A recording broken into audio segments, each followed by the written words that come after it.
Peace, peace, peace, peace. Family, what's good? What's good? What's good? This is your boy Solomon. I am here live with Yarah bin Nazareth, and we're gonna deal with some very important topics. So when you come in the building, hit the like button. Hit the like button when you come in the building, family. This is the Solar Vision Debate League off season, and Yarah has some things he wants to break down. He brought it to my attention a couple of days ago. So I'm familiar with a couple of things. Um, Pretty much everything that has been presented to me by Yara a couple of days ago. The Nssm 200, Henry Kissinger, and his plan for population control. And he's going to tie it into um, Christian Cooper. Now, y'all may know him from a situation that he had in the park with the female, um, with the dog, and she makes some accusations, suggestions she's gonna call the police on him, and say that he was assaulting her, and she actually got caught and fired from her job. But Christian Cooper was also one of the promoters of implementing homosexual um,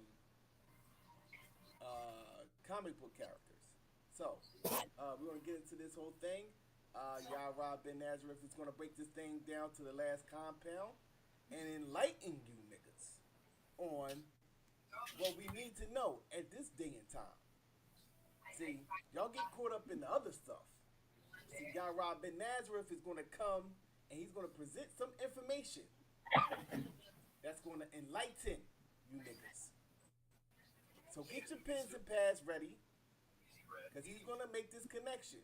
Remember, Henry Kissinger said this. He want to promote homosexuality for means of population control, and he wasn't the only one that said it. It was others that said it as well. Now you're beginning to see this thing being implemented.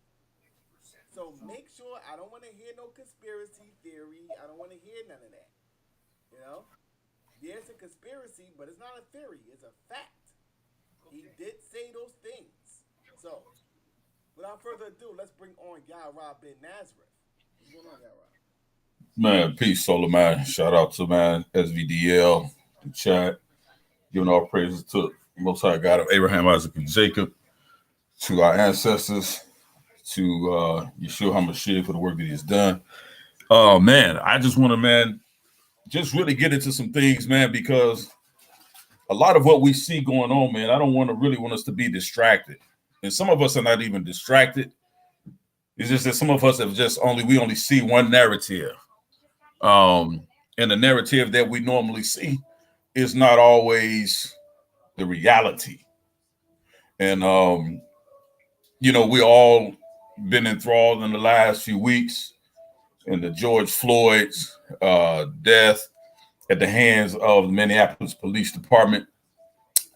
And we've been seeing these uprisings, these protests. We've been seeing looting in the streets. We've been seeing coalitions of black and white and Asian, uh, a melting pot of protesters have filled the streets in many cities throughout the U.S., protesting injustice, uh, fighting for uh, truth and what seems to be a righteous movement, what seems to be something that's long overdue. Um, but I want us to take a deeper look and not just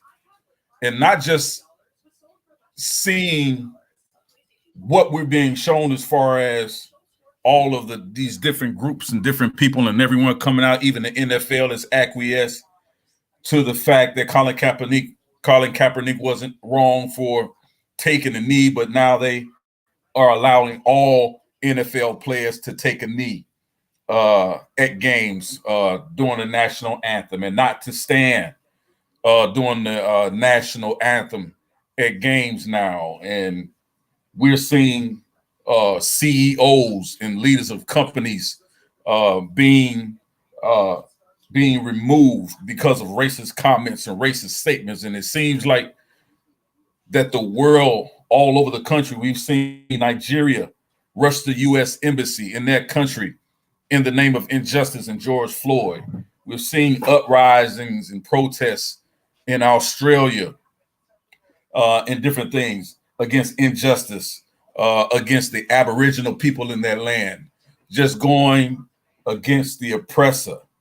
We're seeing protests day in and day out, celebrities, politicians, people that, we wouldn't normally hear from seem to be outraged at the death of George Floyd and those that come before him. And we hear these different things going forward, and it seems like we're finally at that point where we're making progress. But I want us to take a deeper look, man, because a lot of what we're seeing is smoke and mirrors.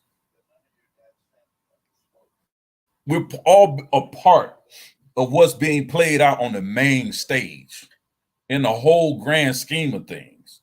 And it's not about justice, and it's not about righteousness. It's not about your black skin.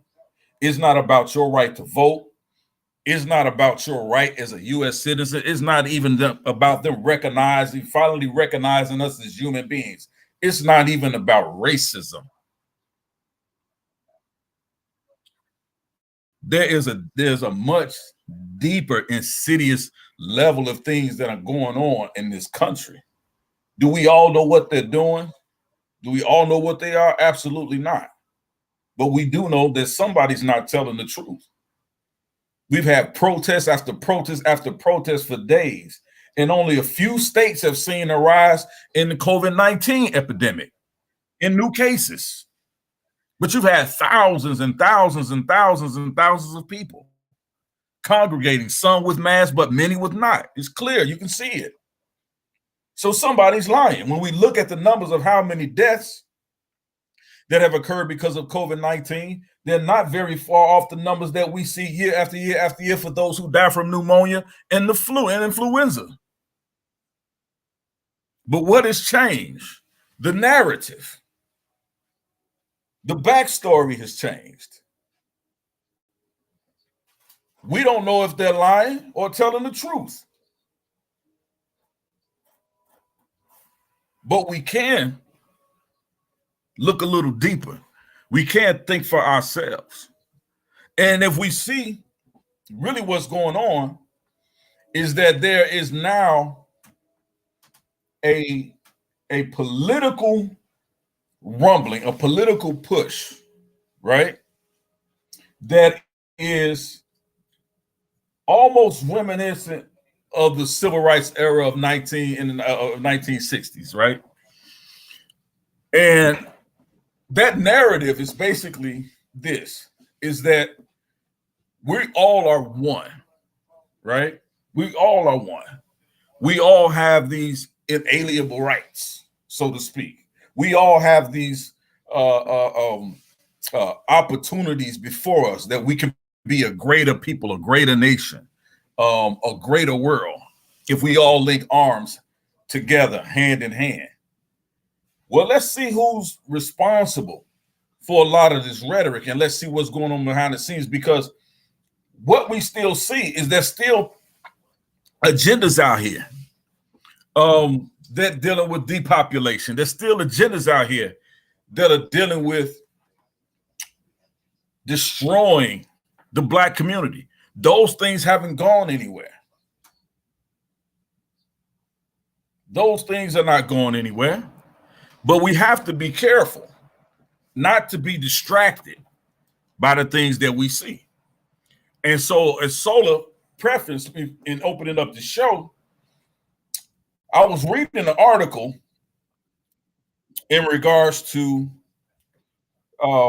just studying in how these Karens, that they call them, or white women who call the police on Black people, on Black men, for little of nothing, for simply barbecuing in the park or entering their own apartment buildings. We have the case with Botha Jean or John, who was shot and killed by the white police officer, female police officer, entering his apartment. Different things of like that nature. Breonna Taylor, her shooting, and killing, different things of that nature. And so in my research and my study in there, I came across the Christian Cooper story again.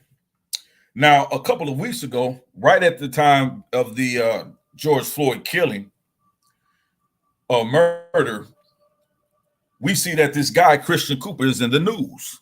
And for all of those of you who are not familiar with that story, Christian Cooper was the black man that was walking his dog, I believe, in Central Park in New York. Actually, bird watching. I'm sorry, he was bird watching. And as he was bird watching, he saw a white woman whose last name was Cooper, by the way, but no relation, walking her dog supposedly without a leash. And he asked her to simply, ma'am, would you please put your dog on the leash, because it's simply it's a danger to the environment and to the birds that are in the area. And we saw the video as they got into their exchange. He began to video his exchange with the woman. And she said, well, I'm going to call the police because you're making me afraid. And so we automatically see that video. And when we see that video, what we start to see this narrative play out. Well, here's another Karen, here's another white woman accusing a black man of crimes that he didn't commit. She's espousing this fear of the black man. You know, birth of a nation all over again. This is what we're seeing.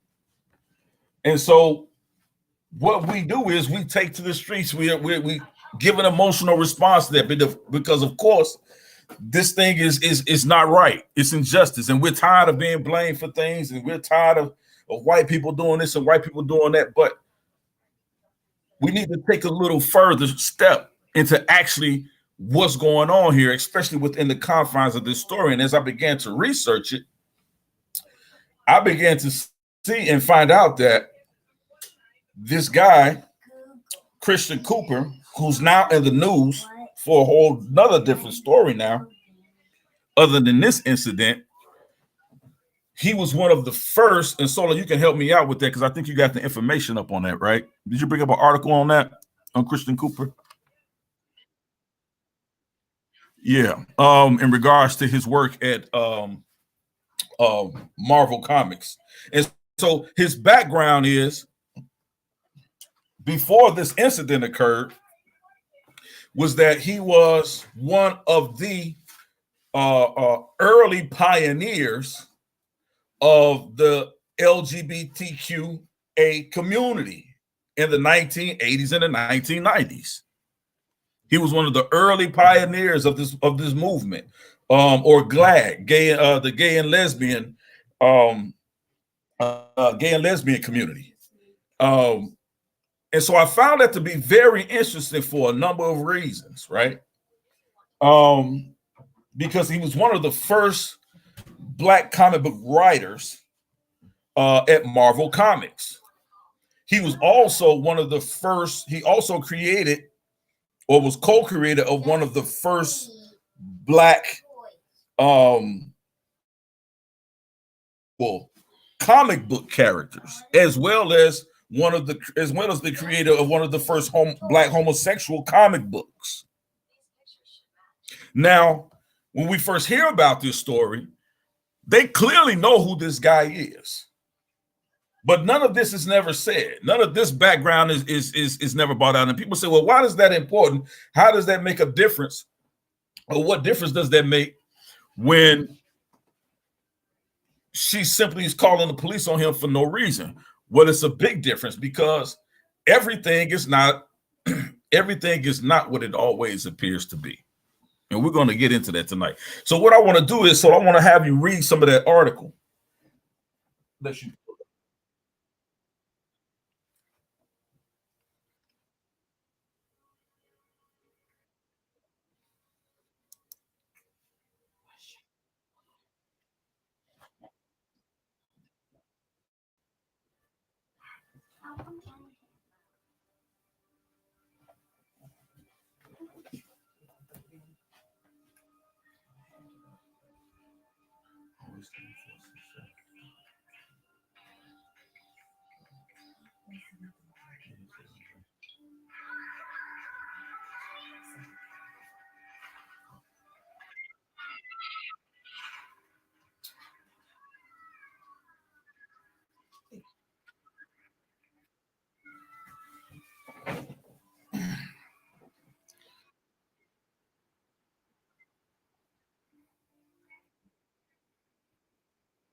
Right.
Right.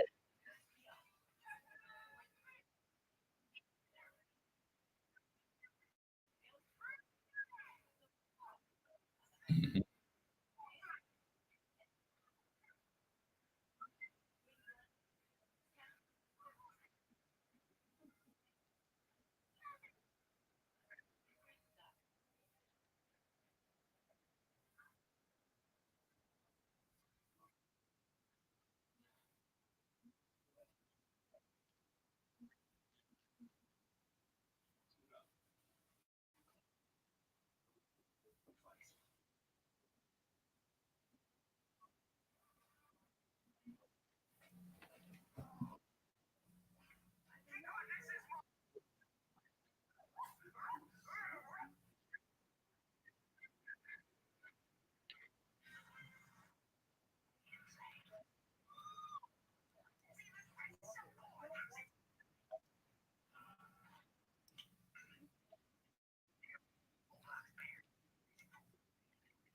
Yeah. And so, so real quick, man, like this is what I mean. Like, well, we can't, but we have to understand when we start to use that word and that term conspiracy, because I used to be the one to be like, when you get the word conspiracy, well, that's just some people just making up a bunch of stuff and trying to throw spaghetti at the wall to see what sticks, right? But when you really start to look at the true understanding of a conspiracy, it goes beyond the realm of just basic propaganda, right? It goes to a point where that there is being substantiated a agenda or an agenda that is being pushed and forced onto someone or to many people unbeknownst to them. Like that's why when you talk about conspiracies, you have a lot of people, you always hear things like secret societies or skull and bones or different things like that, or the boule or different things like that. And there's always this shroud of secrecy. And that's because they want to keep you in the dark of who's disseminating this information in order to cover up their agenda, because there is an agenda. So people always say, well, who's they? Who's these people you're talking about? Who are these conspirators? Well, we're going to put some names, and we're going to put some, quote unquote, some addresses on who these conspirators are, right? This evening, and just show you how these things are less than 1 degree of separation. When you talk about who are the players in the stage, on this stage, this thing that's being played out before us, and how it even connects to this whole movement that we've been seeing, that didn't just start with George Floyd's death, but this thing has been going on for at least since the 80s, since the 1980s, at least. This whole agenda of playing things out in the open. See, COINTELPRO was a program that they did things secretly. If you weren't in the know, you weren't in the know. But during the 80s, there came a shift in that. Let's put it out here. They weren't really concerned as much as about covering things up, because they figured out that people, regardless of whatever you show them, they're going to believe what they're going to believe anyway. So we have to take into account that a lot of the information that we find out and that we bring up concerning, quote unquote, what a conspiracy is really just going behind the scenes, not believing what's being put up in front of you, going behind the scenes. And so when we had the conversation with the brother Red Pill the other day, I started to think, not necessarily agreeing with his points, but understanding that everything that they show us is a play. It's not necessary. It's not what it's whatever it is that you think you're seeing, that's what they want you to see. And so the truth has to be on the other side of the coin. It has to be on the flip side. It's the eclipse. They want to keep you in the dark. And so this whole thing with Christian Cooper, what you start to see is now being played out is that you have this homosexual agenda, and it all ties into depopulation. And we're going to talk about that, right?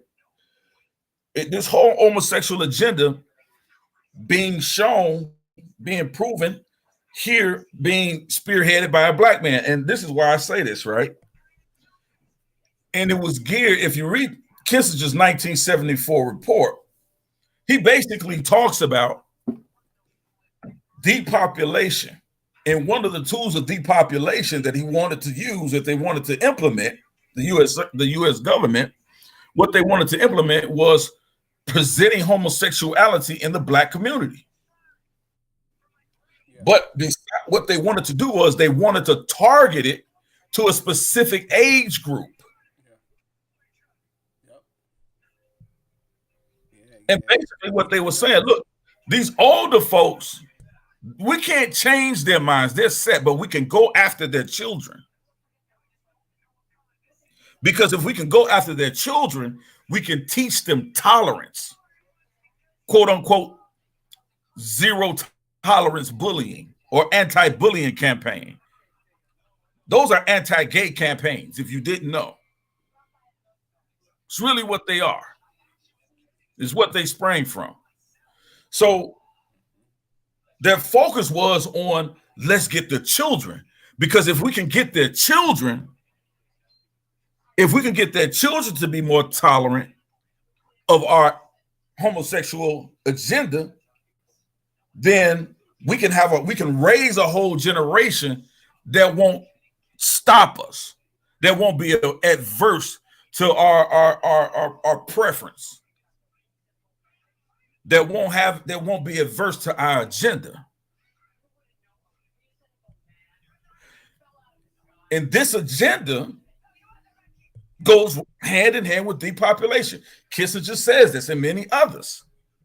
So when you're a child growing up, your fantasy, our first fantasy as a child growing up, is you want to be a superhero. You want to be the character that you read about. And so how do they reach you? Through the comic books. And now, if I would have heard somebody say this some years ago, I was like, man, why you're trying to say they're trying to influence our morality through comic books? That's crazy. Only kids read comic books. It's for kids.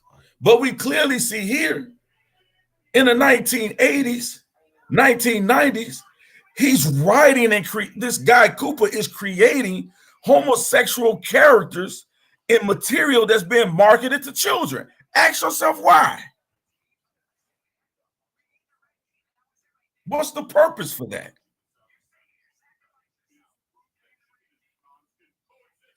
See, we have to look well beyond. And so now we speed up to 2020. And now this guy miraculously comes back on the scene because now he's been accosted or accused of assaulting a white woman falsely assaulting a white woman.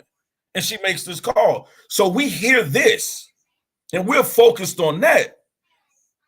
But we're missing the part that now this guy is now leading, he has a resurgence, quote unquote, a resurgence in his material.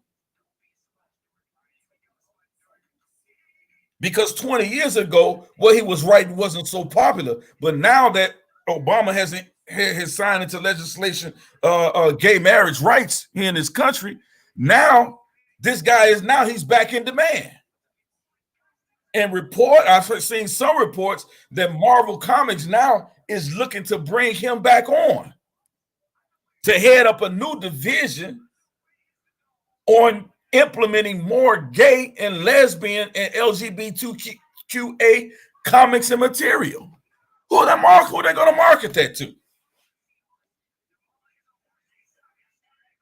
So the next Infinity Wars and the Endgame is going to be all gay characters. Look for it. They already have one, I think, in the Thor movie with the black girl, and she had to be black. Valkyrie was her name, right? Now, so you have to understand, like, they haven't stopped their agenda. They've only instituted more distractions because as we get closer and closer to this information, they have to do something. They just blow more smoke.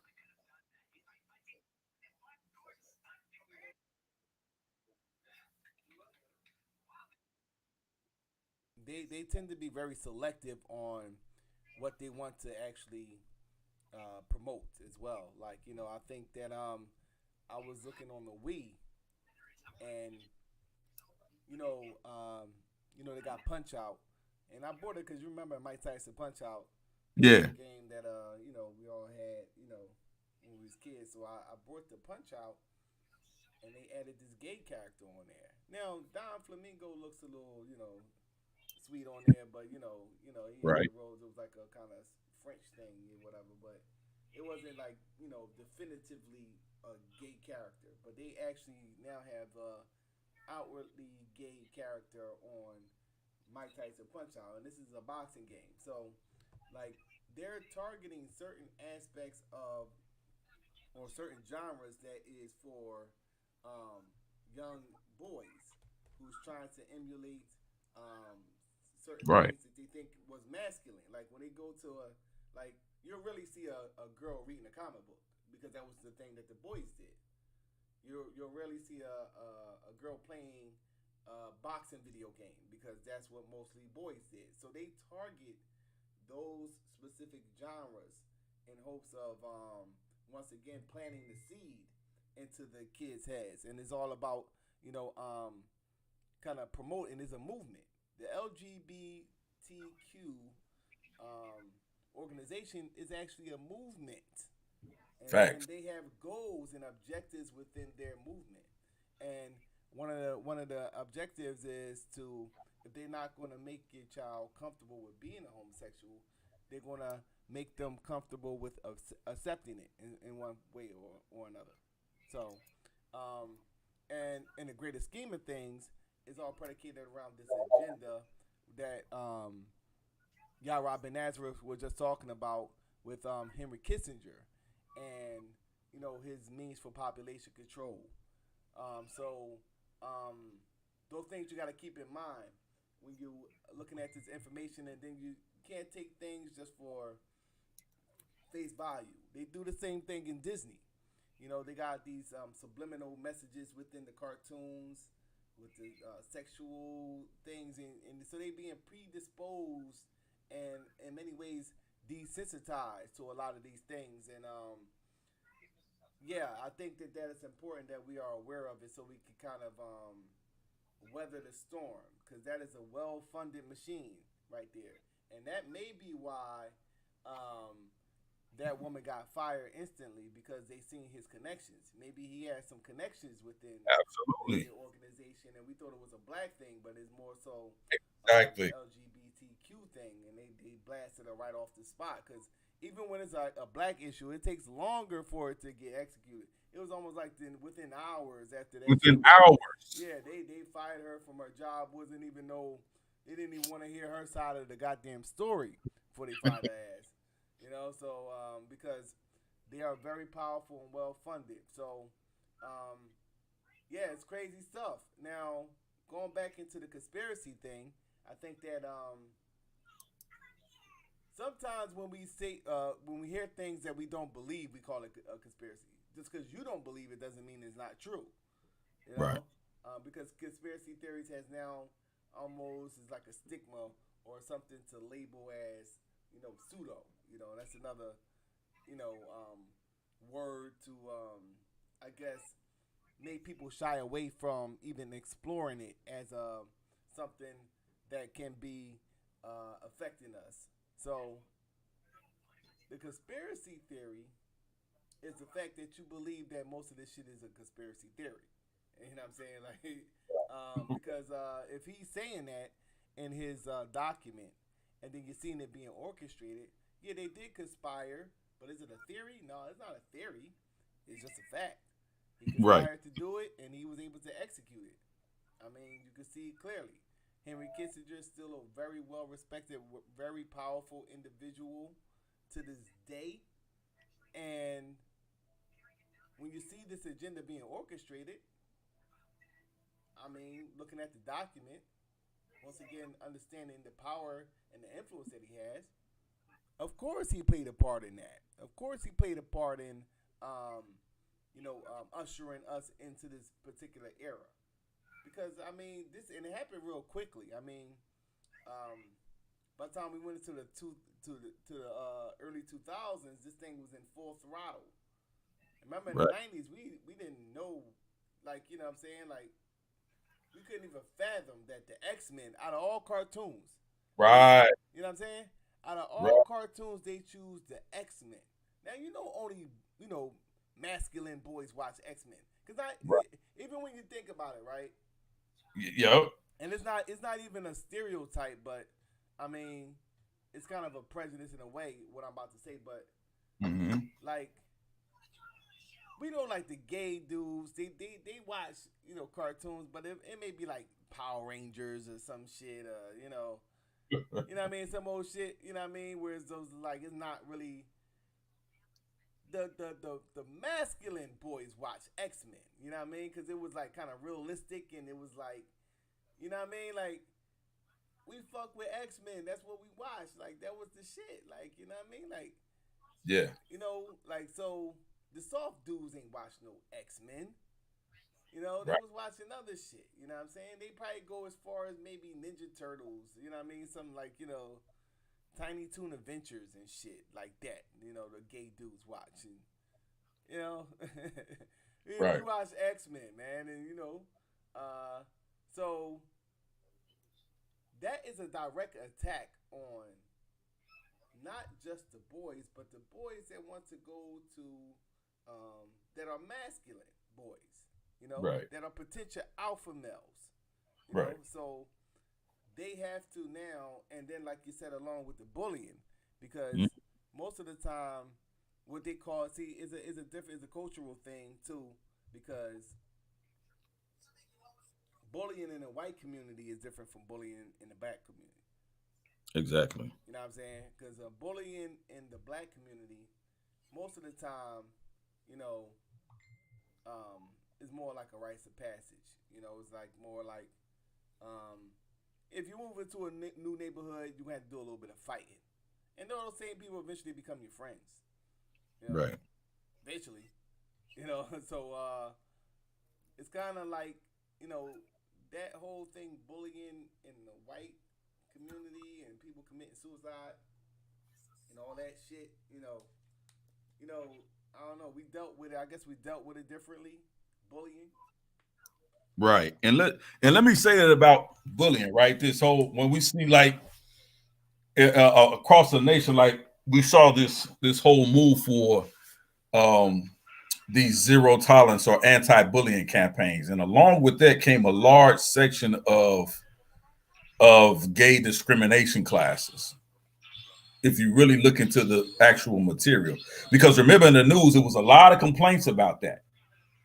When children were bringing home that material on the zero tolerance policy, that any violence or any name calling against gays or children that were like that, a lot of that was a lot of that was uh, uh, uh, a lot of that was anti-gay rhetoric, and had a lot of anti-gay rhetoric in that in that time.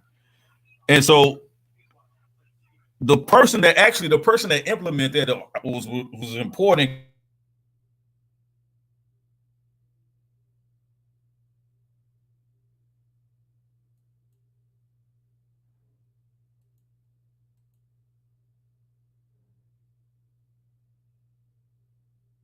Yeah, hold on a second, Yarah. I think you muted out. Hold on a second.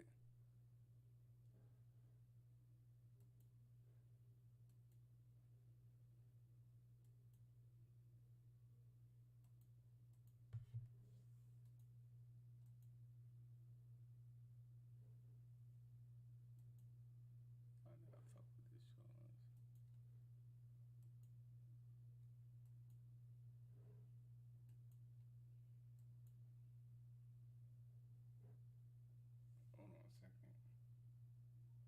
Hold on a second, y'all. Yeah, yeah. Let me see if. Oh, he dropped off.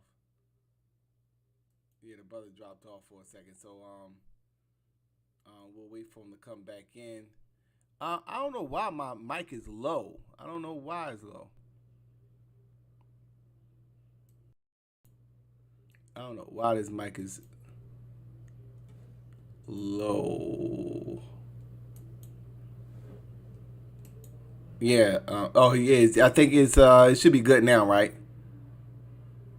Yeah, it should be good now. But yeah, yeah. We're gonna wait for Yarah to hop back up in here, and yeah, yeah. I think that yeah, this is a very interesting topic because it's dealing with the psychological form of warfare that has been implemented onto us as a people.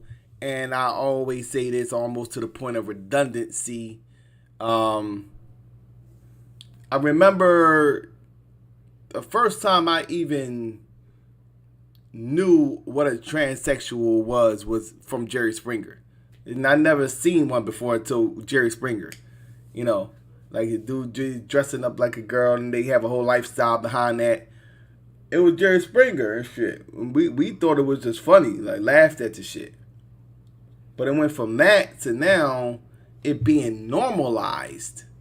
It's now normalized. And now pushed, it went from being normalized to after that now being imposed onto you now. So it's an agenda. That's what you call an agenda.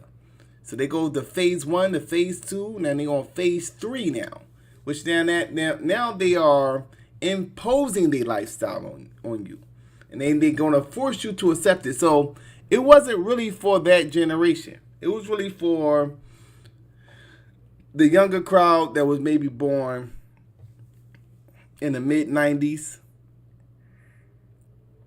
early 2000s. It was really for them. It was really for them because now it's going to be so normal that it's not going to be no protest based off the fact that it was so normal, and it's become an aspect and a very intricate part within the framework of American society.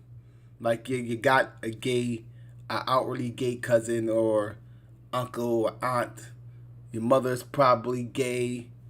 Is just so entrenched in today's society that it's normal to live in that reality. And that's what the overall agenda was. So now they take that and then they take it another step forward to say, well, they should have the right to get married. Legalization. So it is all about this abstracting the morality from the fabric of America, which opens the door to the bigger scheme of things. Maybe Yarah don't know he fell off. Let me give him a call. Shoot him a text real quick. But that opens the door to the bigger scheme of things, which is why they are doing this in the first place. Why was this change so rapid? Who is behind this change from them being very conservative and very strict about Christian morals and Christian values? They were very strict, so much so that you have a sector of America that's fighting adamantly against this whole agenda.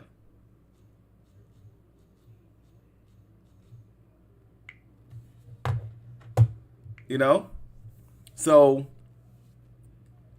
yeah, who is behind this and what is their overall agenda?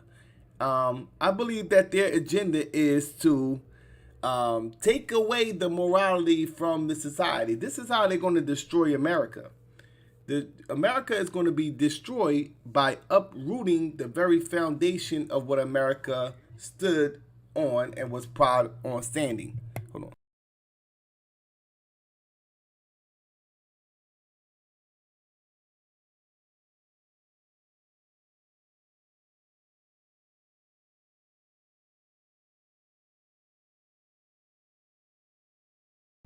Yeah, so the overall agenda, Yarah being in a second. I know I kind of figured he didn't know he was off.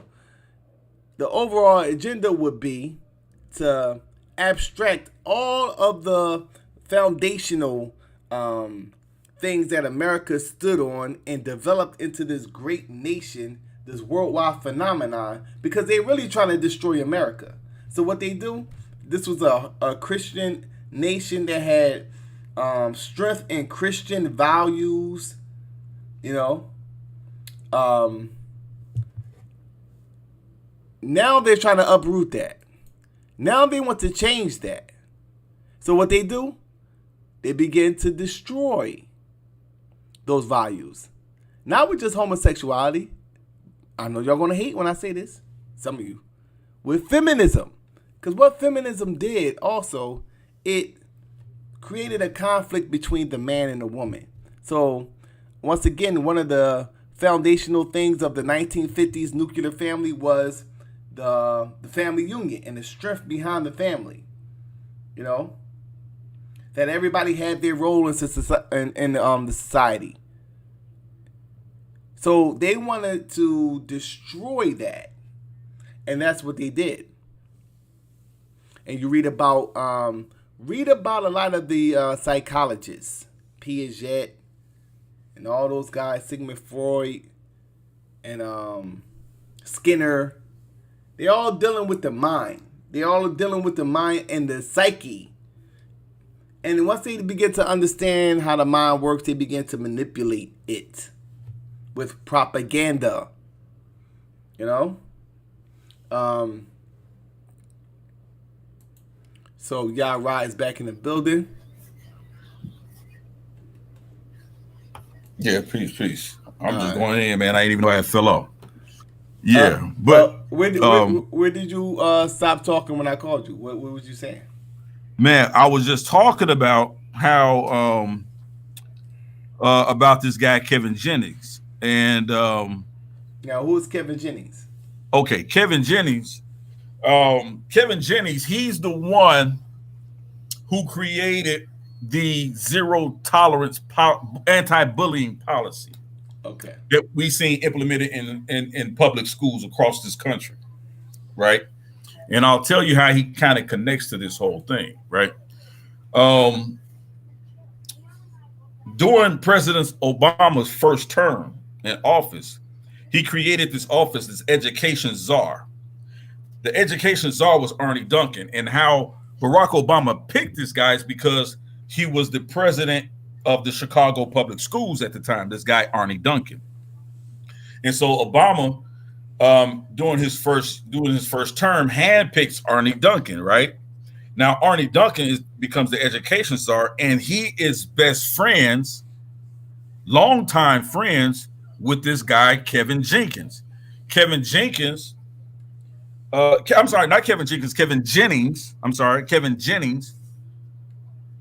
He is one of the founders of GLAAD, GLAAD, which is a long-standing political organization that supports gay and lesbian agendas.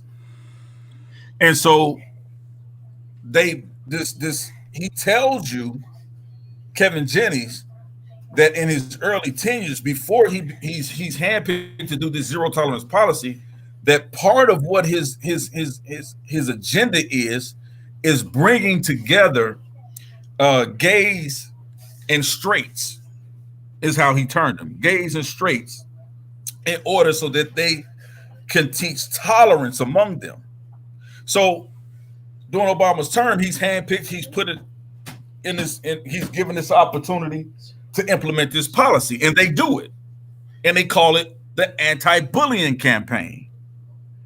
And so a part of this anti-bullying campaign, a lot of the rhetoric that goes out, and if you recall during the news cycles, a lot of parents were upset because it talked about a lot of and it had a lot of anti-gay rhetoric in it. But that was the whole point of this anti-bullying campaign. That was the whole point of it. It had nothing to do with racism.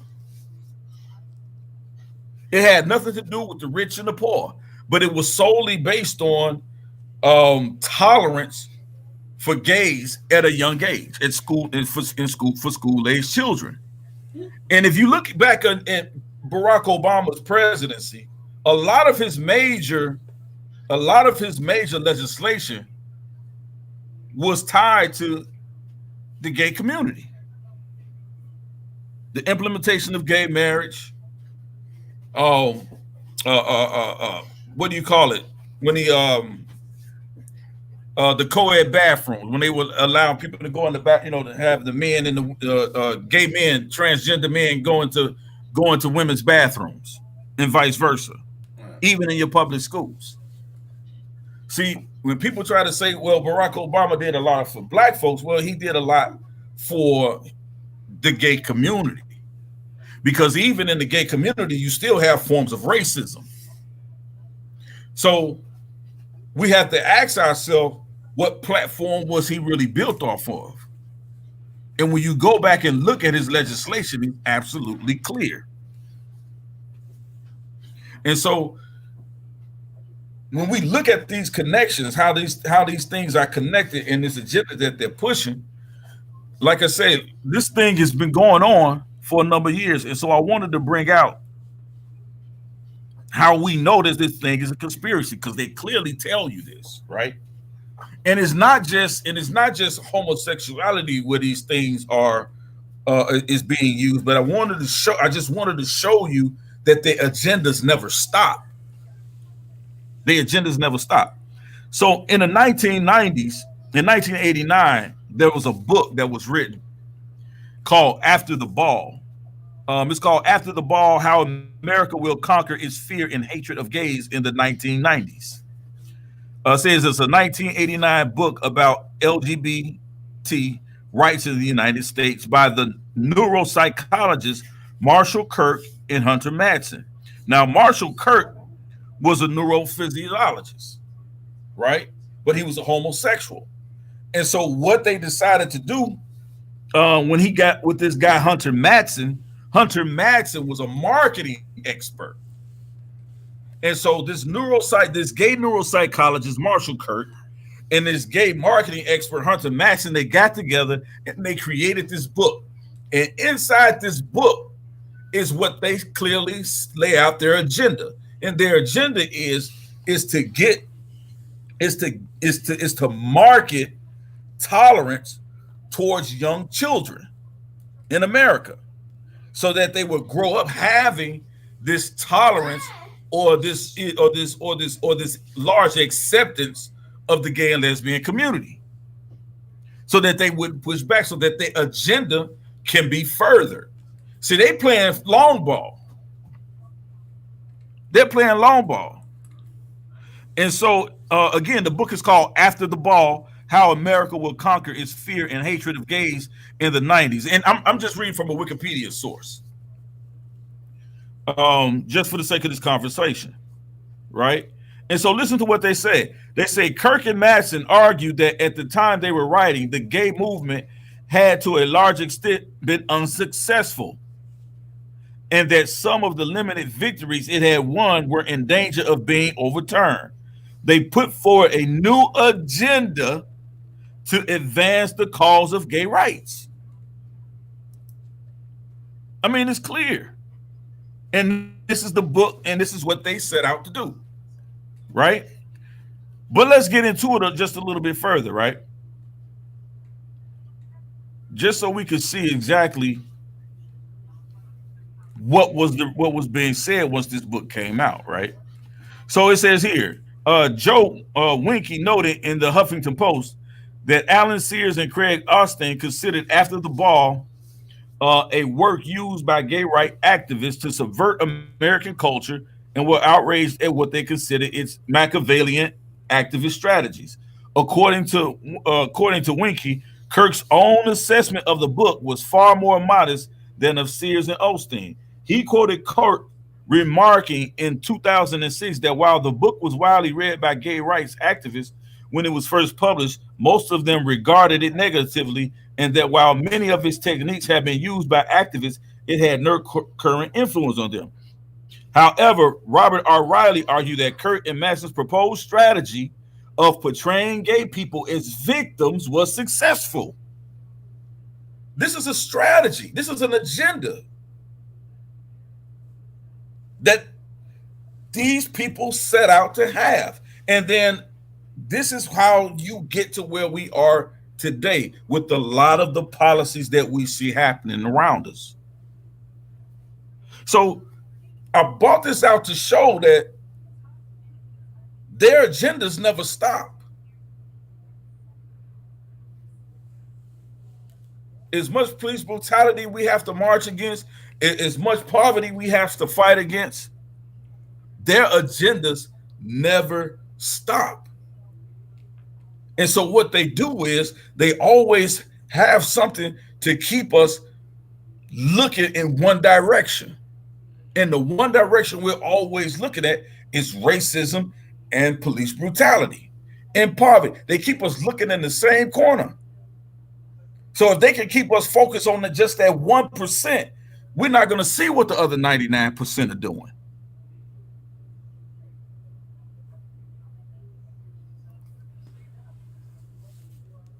They keep they have us walking through the society, most of us with blinders on. Yeah, that's part of the whole thing. What they want to orchestrate. I mean, that's why everything connects with one another. Like um, and is referred to that as the system of white supremacy, because you're so worried about making ends meet and provide for your family that you don't know when you're sending your kids to school that they're going to be promoting homosexuality. A lot of parents found out from the news, just happened to see it on the news. Right. And they was really unaware that this type of stuff was being actually now implemented and promoted to their children, and a lot of them had a problem with it. So you trusting in the system, that's part of the problem. They have an agenda, and they want to now shape the minds of your children so they can acquiesce to this agenda, and they know you're going to be dead and gone, while your children are now going to be comfortable with pushing and continuing what they initiated. So they plant the seed in the minds of the children. There's no way that you're going to be accepted to it because you lived in a reality where it did not exist, pretty much.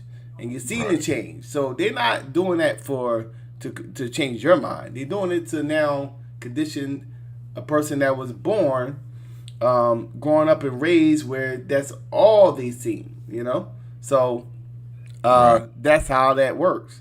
And a lot of us are victim to that as well. May not be with the homosexuality, but there were certain things that didn't exist before you was born. That when you were growing up, it was a reality then, but wasn't necessarily a reality in the 1960s.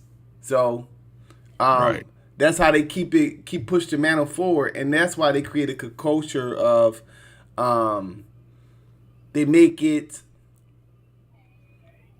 It's almost within the culture that when the child becomes an adolescent, they become rebellious. It's like it's so embedded in the culture now that children automatically do it. Because it's just one of the nuance within the culture. Because that's the only way that they can keep things going and moving forward.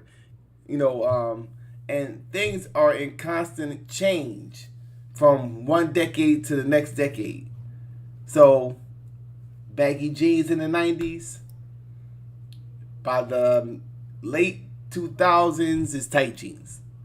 Just that quick. Right. You know what I'm saying? Just that quick. That quick.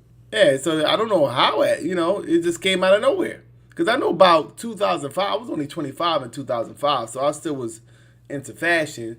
Yeah, it was baggy. I know it's for a fact it was baggy in 2005. 2007, I think it was maybe around 2009, 2010. They started, getting into the tight jeans thing or whatever. So it happened that quick is what I'm saying. And we got to be cognizant of that. We got to be right on it and see it right away. So we can be able to now weather the storm. Because this is all you can do. because this is a well-oiled machine. They're going full throttle, and they're not done yet. A lot of No, they times, a lot of times we acquiesce because we think that okay, we'll accept that, but no, because once you accept that, they're going to take it a step further. You know, you know. exactly. So they're not done yet, and a lot of times we do that over the generations. We accept certain things that they're doing. No one is fucked up. This is how they could have you doing the sharecropping shit for damn near 50 years. Because you accepted it, and then they just take it a step forward, after that. So, yeah, it's psychological warfare. They battling you in all areas. Yeah, absolutely, absolutely. So, and that's a great point that you brought up when you talk about psychological warfare, because what they've done is they've combined the psychological warfare with the biological warfare. Mm-hmm. And see, this is what we're saying. If you can, I want you to pull up this guy. He's an American biologist. I'm gonna read an excerpt from a book he wrote. His name is Jonathan Eisen. It's Eisen. Jonathan Eisen. His middle initial is A. Jonathan A. Eisen. Okay, so let's pull that up real quick. We're gonna talk about a book he wrote, and we're gonna talk about how the psychological and the biological warfare combine, and how long they've been doing this, and what they and what they've done, and what they continue to do, and we see it prevalent today. So Especially, you want me to read his bio, or you want? yeah, read his bio, just so we can have just some background. So when I read from his book, we'll know that this guy, he's qualified to have this conversation.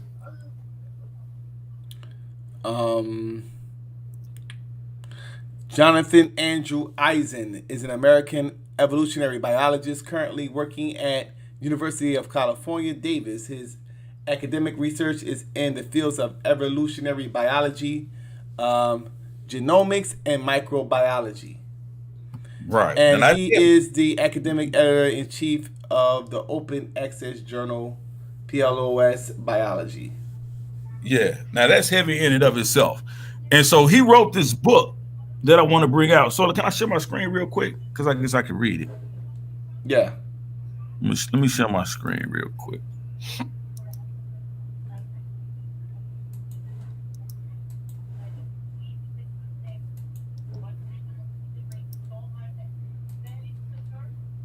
Yeah, let me know when I'm sharing my screen. Yeah, I think I go. All right, can you see it? Yeah, they can see it. Okay. So he's written a book called Suppressed Inventions. This Jonathan Eisen.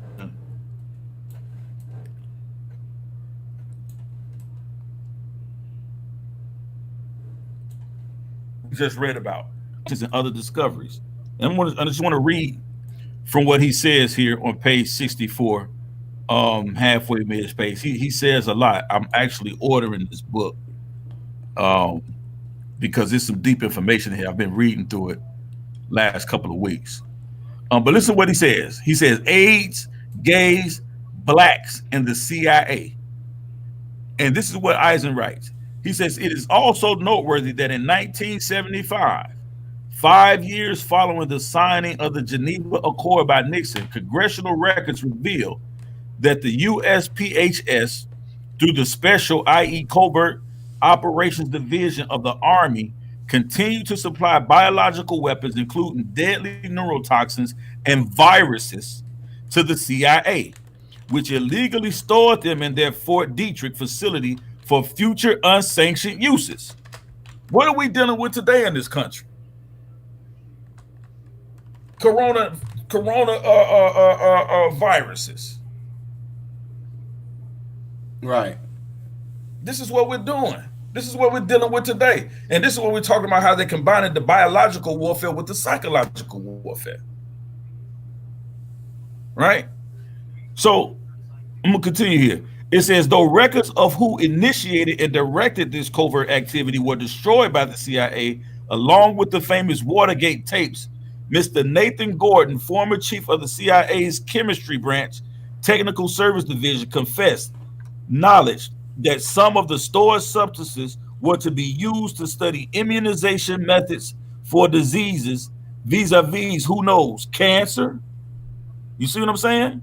Furthermore, following Nixon's resignation, President Ford and Henry Kissinger, there he is again, were made aware that the CIA maintained a residual supply of biological weapons, but neither ordered their destruction, according to testimony provided by former CIA Director Richard Helms. In subsequent congressional hearings before the Senate Subcommittee on Health and Scientific Research, it was revealed that George W. Merck of the prominent Merck Pharmaceuticals firm directed America's biological weapons manufacturing industry for decades following World War II. Merck and Company Inc. was also listed among the DoD Biological Department of, I forget what it is, of Defense biological weapons contractors. Merck, Sharp, and Domi provided major financial support for the earliest hepatitis B vaccination studies conducted simultaneously where? In Central Africa. And where? New York City. Where's the biggest epidemic of the coronavirus at today? What's the epicenter? New York City.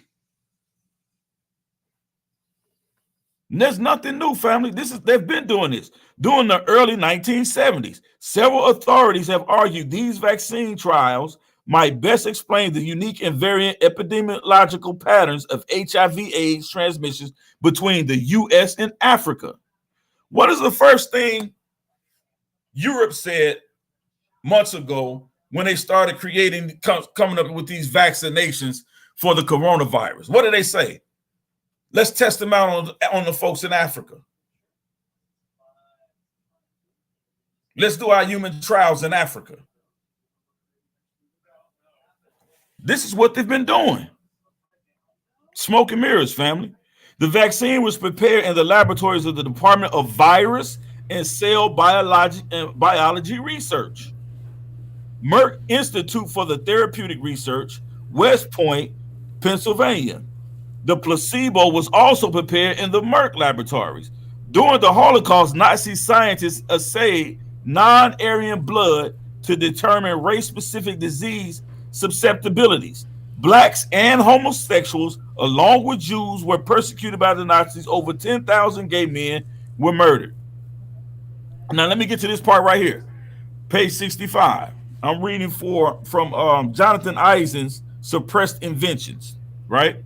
It says, similarly, U.S. intelligence agencies have been targeting blacks engaged for assassinations, harassment, illegal wiretaps, and counterintelligence campaigns from the McCarthy era into the 1950s through the Reagan era in the 1980s. American black and gay civil rights groups and their leaders were considered communist threats during the Cold War years, particularly during the late 1960s and the early 1970s when Nixon, Kissinger, there he is again, and Hoover supported COINTELPRO funding for covert FBI and CIA activities aimed at neutralizing all such domestic and foreign black and homosexual threats. The use of third world people and American blacks and prisoners for unconscionable pharmaceutical experimentation and covert economic, social, and environmental exploitation by the U.S. and other Western countries has been repeatedly alleged by reputable sources. Why do we think that in the black community today that the quote-unquote supposed coronavirus is higher in the black community?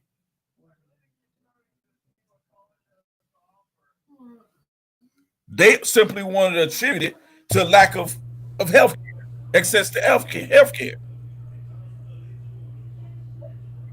But we clearly see blacks have been targeted for biological and psychological warfare for decades in this country. Decades. So they're not just, so this is why when they push this homosexual agenda, we have to understand this. When they push these things and when they talk about what's going on in the black community, it's not just for a lack of healthcare. These things are concentrated, direct efforts. These are agendas, conspiratorial agendas. through the pharmaceutical companies working with the United States government.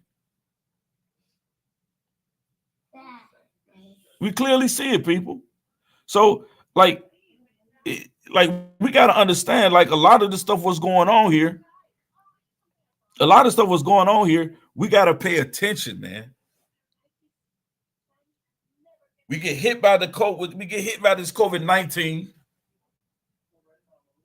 right? The economy comes to a grind. They put out these stimulus checks, hoping people that'll spend it. Lo and behold, folks say, "Look, I'm not spending this money." They start saving it, so now they playing backfires. So people not spending the stimulus checks. So now they open up the states prematurely because they want you to spend the money. You know what I'm saying? Like my wife saying, "You niggas at Gucci." You know what I'm saying? It's like we gotta understand, man. Like what they're doing here. You know? Yeah, it's a lot going on at this damn time. I mean, from the COVID all the way up until the George Floyd protest. It's a distraction. I think that something going on with the economy. Me personally, it looks like some type of thing. Yeah. But going back to what you was reading about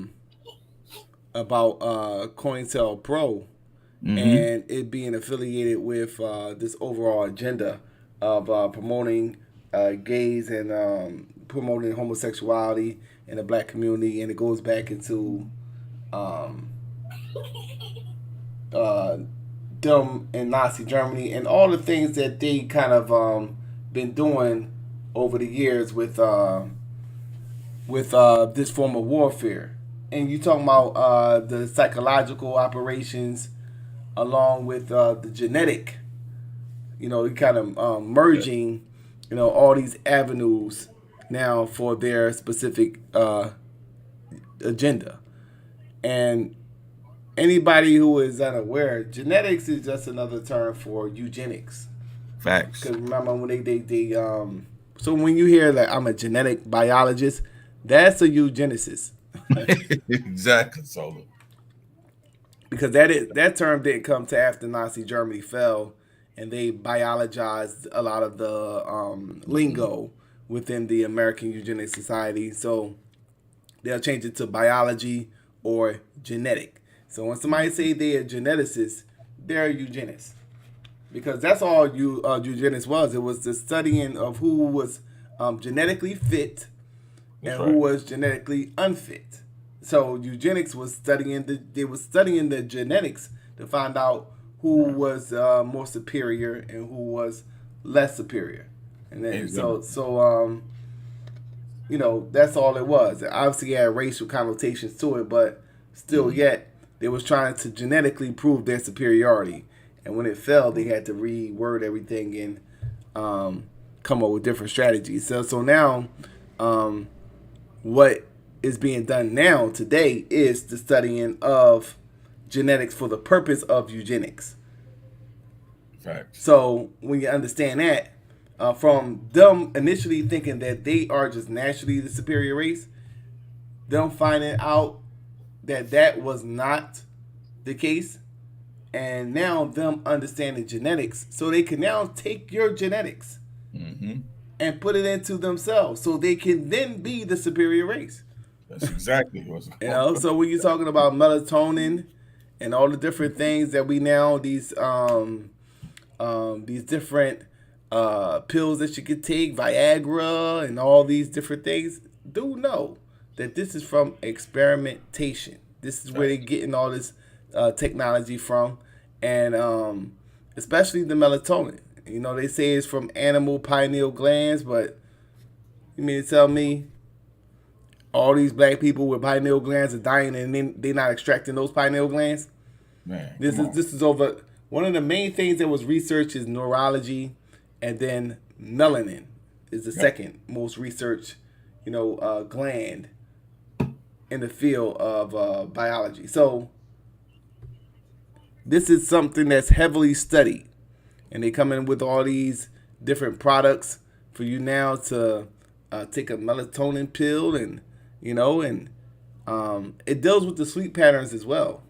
Ironically, it's some type of connection with the skin. I mean, with the vitamin D and the melatonin, and some form of connection with sleeping patterns. Obviously, it's some type of connection with the sun and the sun patterns, whereas though people can now take the product to go to sleep.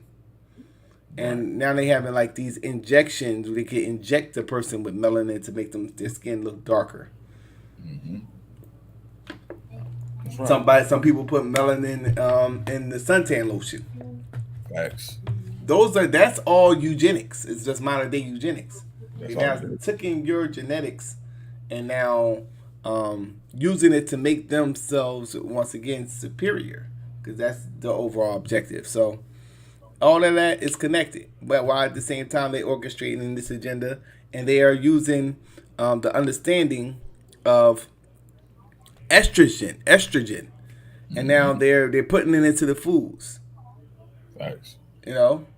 And that also is going to feminize the children. Facts. So everything is predicated around a perception. So you're constantly giving them these genetically modified foods, and they showing feminine qualities. You want to call them gay in this society. It's a whole avenue of where they belong in this society. So everything is connected, and everything is for the purpose of what they're trying to orchestrate, or the greater thing that they're trying to accomplish. So that's how you connect the dots. This is not, okay, they doing the genetics over here, and then over here they trying to promote homosexuality in schools. All that is connected. It's all connected. It's all connected. And just to going back to what you said, man, like a lot of people don't realize like how big and how important the eugenics movement was, because we talk about Margaret Sanger, but all of that stuff is connected. We can see the pedigree of that goes down from Margaret Sanger through William Gates, the father of Bill Gates, through Planned Parenthood. Even still, and you see his son Bill Gates is still furthering that agenda of depopulation. We still, it's all connected. Their agenda has not stopped. Their agenda has not stopped, and we need to be very cognizant of what their devices are and what their agenda is, right? And I believe, again, listen, they know. You were talking about the melanin. They already know that they can't survive. Their life expectancy is shorter than Africans and African Americans, simply because they lack the ability to produce the type of melanin that we do. And so these are the different types of experiments. These are the type of experiments that we still deal with, that they're dealing with today. I might have to call the front desk because I don't know. Okay. Hold on, I think I might have it. No, it's yeah, you gotta call. Yeah, so so I wanted to talk about too, because you brought up a very important thing, because I read not too long ago when they were talking about when you brought up melanin, and you talked about vitamin D. Am I still sharing my screen? Yeah, you're still sharing, bro. Okay, so it says the role of vitamin D in the prevention of coronavirus disease 2019, infection and mortality. Now, this is very important if you really understand how melanin is produced, and I'm just producing it, is when the UV radiation, because we have melanin in our skin, when the UV radiation from the sun is absorbed into our skin, it creates a chemical reaction that pretty much breaks it down into vitamin D in our skin, because we have heavy concentrations of melanin. And so we see right off the bat that our skin, the melanin in our skin alone is a natural protected to the coronavirus disease. And they know this. This is actual research, scientific research. They know this. And so let me read a little bit of this. It says background aims the World Health Organization, and this is why Trump is into it with these guys. So the World Health Organization declared SARS-CoV-2, which is the real name for coronavirus or COVID-19, is SARS. It's a SARS disease. CoV-2, a global pandemic. The aims of this paper are to assess is there any association between mean levels of vitamin D in the various countries and cases, respectively, mortality caused by COVID-19. It says we have identified the mean levels of vitamin D for 20 European countries, for which we have also got the data regarding the morbidity and mortality caused by COVID-19. Results, the mean level of vitamin D in each country was strongly associated with the number of cases, 1 million respectively, with the mortality, 1 million, blah, blah, blah, 1 million per capita or whatever. Discussion, vitamin D levels are severely low in the aging population, especially in Spain, Italy, and Switzerland. This is also the most vulnerable group of population for COVID-19. Conclusion, we believe that we can advise vitamin D supplementation to protect against SARS-CoV-2 infection. See, we naturally produce the vitamin D because of the melanin in our skin. So we have a natural protector against the virus. But it's telling you that these white folks, especially in these aging populations, and this is why you see a lot of the people in nursing homes, especially in the white communities, but also in the black communities, in these nursing homes, you've seen large numbers of mortality rates because they're not. And see, and this is why we have to be careful, especially with this quarantine situation, because this quarantine situation is designed to keep you indoors and out of the sun to lessen your natural protection against COVID-19.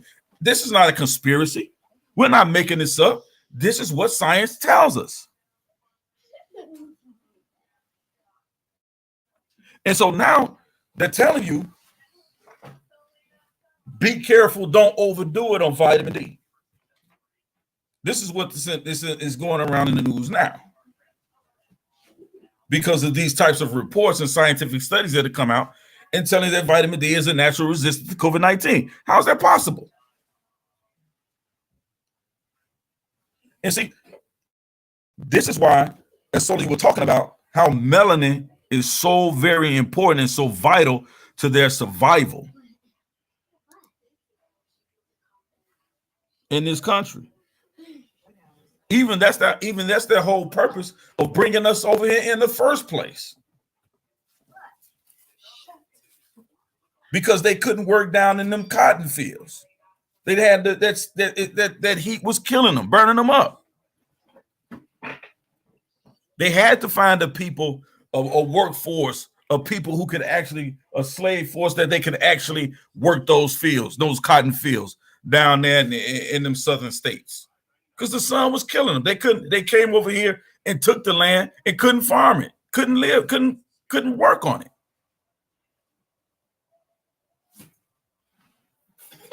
So we have to be very cognizant, man, and understand this world, what's going on around us. Like I said, it's a lot of smoke and mirrors, family. It's a lot of smoke and mirrors going on. You know? Yeah, I agree. And I think that when you look at the greater scheme of things, I think I was kind of touching upon this when you fell off,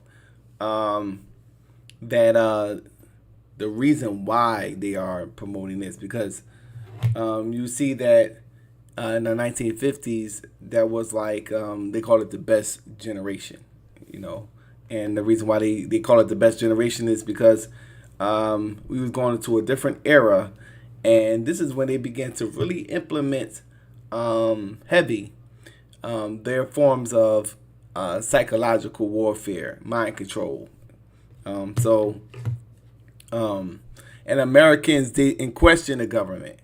And the questioning of the government really happened really after the Kennedy assassination and the Vietnam War. This is when they was really you get a lot of these conspiracies actually coming to fruition. Heavy was around that time, that they really began to challenge the government. So in the 1950s that wasn't the case.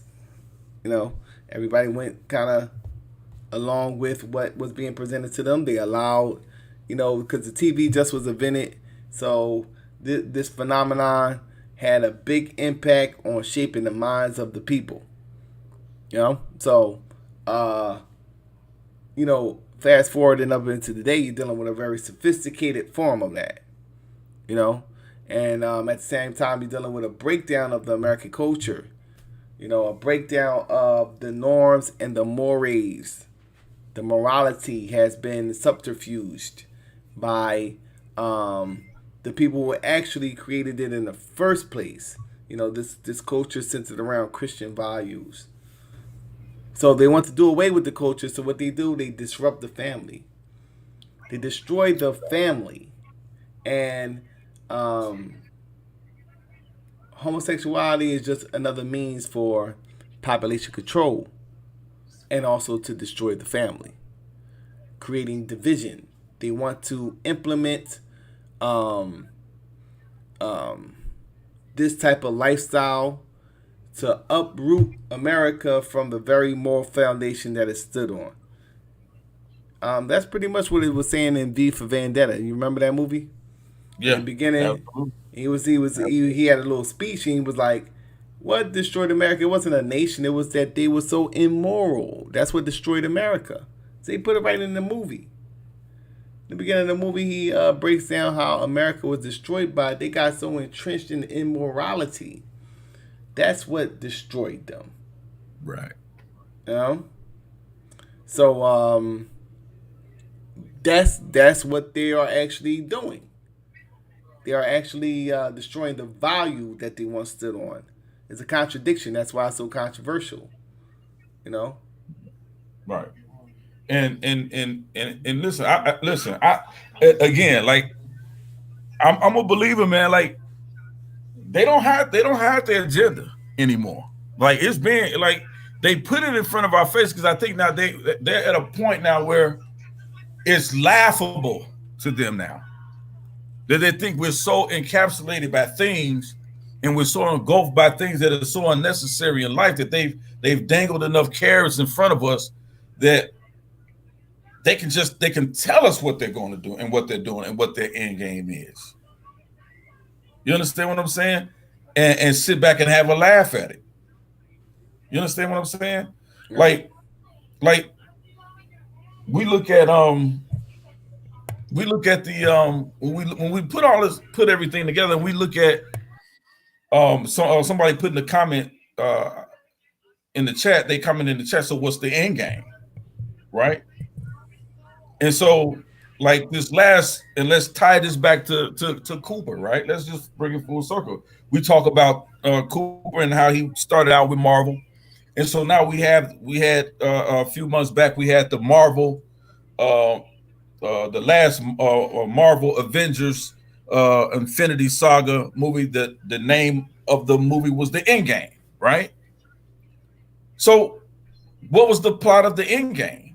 It was this Thanos doing what? Getting rid of half of the people in the universe. Depopulation. Depopulation. That's all it was. It was a movie about depopulation. That's crazy. That was the end game.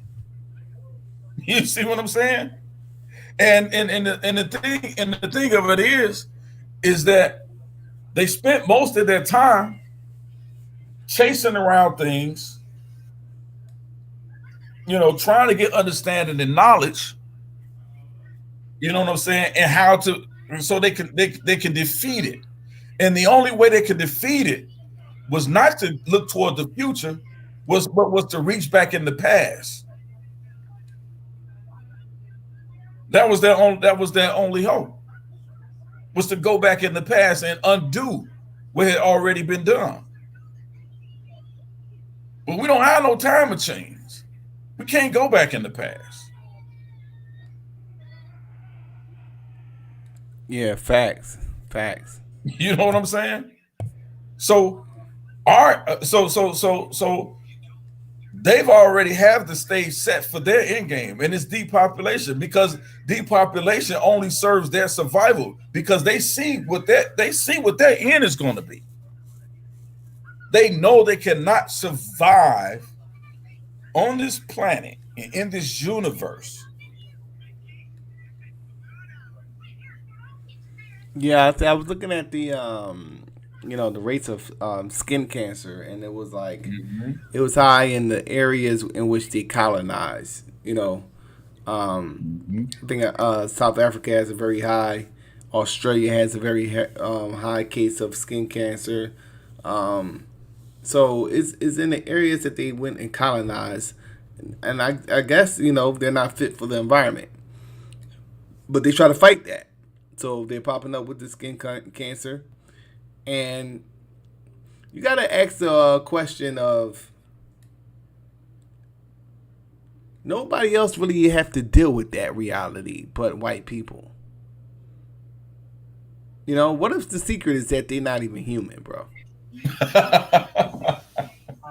Hey, look. Hey, look. So if the secret is that they're not really human, right? Because if we go back, look, let's kick that around for a minute, right? Let's go back to the oldest cuneiform, the oldest text that we have, the oldest hieroglyphs that we have coming out of Kemet, the oldest writings that we have, right? When it talks about the civilizations in the world before there was before there was so many civilizations, and before going back to the beginning of time, and even in the Bible, it talks about the men of renown. There were men of renown. It talks about um the Nephilim. It talks about we have these creatures, these images coming out of Sumer, talk that they're affectionately referred to as the Anunnaki, which was a created name by Stitches, but we know who they're talking about. We see these giant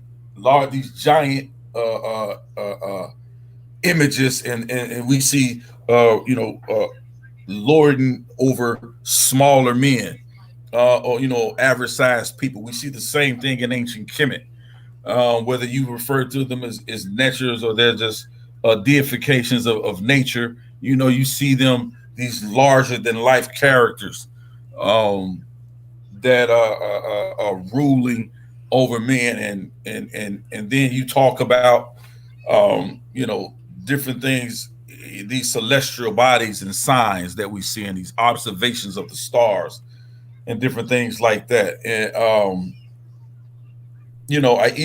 I go into that in one of the lessons that I teach on the Jonah story, right? And how that story is connected to the Dogon, and the Dogon, they were observers, they were watchers of the stars. The star of Sirius, what they call it, the dog star, and how they followed that, and how they were able to tell upcoming events and different things that were occurring in that were occurring in the world and in the celestial heavens. How we learn to navigate the seas based on the constellations of the stars and different things like that. So, I mean, when we talk about what is not human, you understand what I'm saying? Is it a mind? Is it simply? Does it have to always be extraterrestrial? When we say something is not human, in the aspect of you know um, how you treat another person, you know, I mean, can we really call someone like Adolf Hitler human? You know what I'm saying? Because simply because of his mindset and the things that they did, can we really call what white folks, what white folks have done in the system, institutionalized in instituting racism in this country, how it's oppressed and murdered and maimed and destroyed black families and black men and black women and black children for hundreds of years, can we really call those people human? Do they necessarily have to be extraterrestrials? Um, so what is, so in the scope of, are they human beings? Like, what are we defining as humane? Or what are we defining as being, humanity? You Right. know, because a lot of these, look, you have to listen. We know that there's a group of people whose history only is built on death, destruction, and disease. It's documented.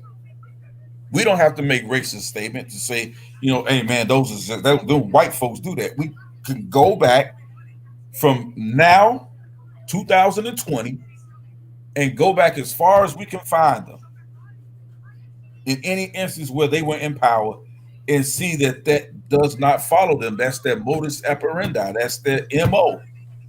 That's the DNA of that people.